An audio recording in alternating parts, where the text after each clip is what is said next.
السلام عليكم ورحمة الله. مرحبا بكم معنا في وصفة جديدة.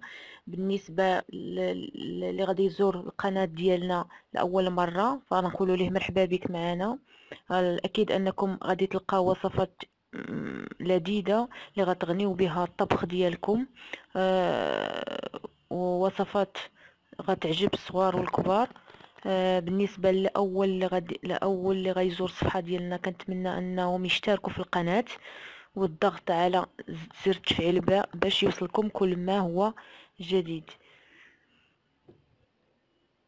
اذا على بركه الله، الوصفه ديالنا بريوش على شكل عصافير. غادي نحتاجو ليه 250 ملل ديال الحليب، معلقه كبيره ديال السكر الثقيل، بيضه، معلقه كبيره ديال الخميره،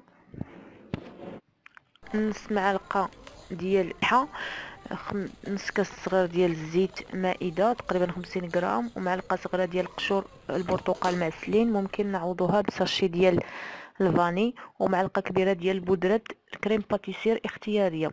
غادي نديرو كلشي في البول فاش غادي نخلطو، وغادي نعجنو بالحليب دافي تتجمع لينا العجين، ونخليوها ترتاح واحد نص ساعه ديال المكانه. من بعد غادي نجيبوها، ممكن غنجيبوها فوق الطابله فاش غنخدمو، غادي نعجنوها شويه باش تطلق. من بعد غادي نقسموها كويرات صغار، حجم كل كره نديرو فيها 50 غرام باش يجينا البريوش صغير.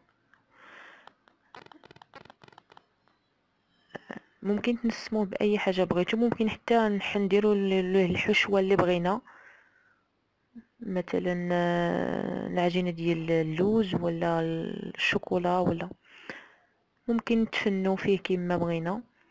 كنديروا حرابيل على الطول ديالهم تقريبا 20 حتى 22 سنتيمتر، وكنلويوها بهذه الطريقه اللي راكم كتشوفوا فيها في الفيديو.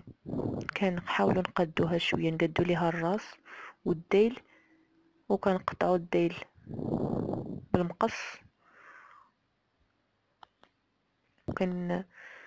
نديرو نفس الطريقه الكويرات وحده بوحده حتى نكملوا العدد ديال الكويرات اللي عندنا. تقريبا خرجت بين 16 حتى 17 حبه.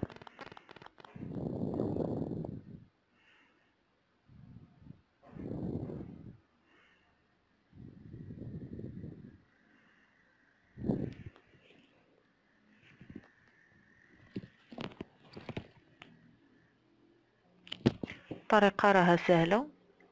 من بعد كنخليوهم نحطوهم في الطاوه ديال الفران، ونخليوهم عاوتاني يخمروا على حساب الجو والطقس، ممكن من ساعه حتى لساعتين.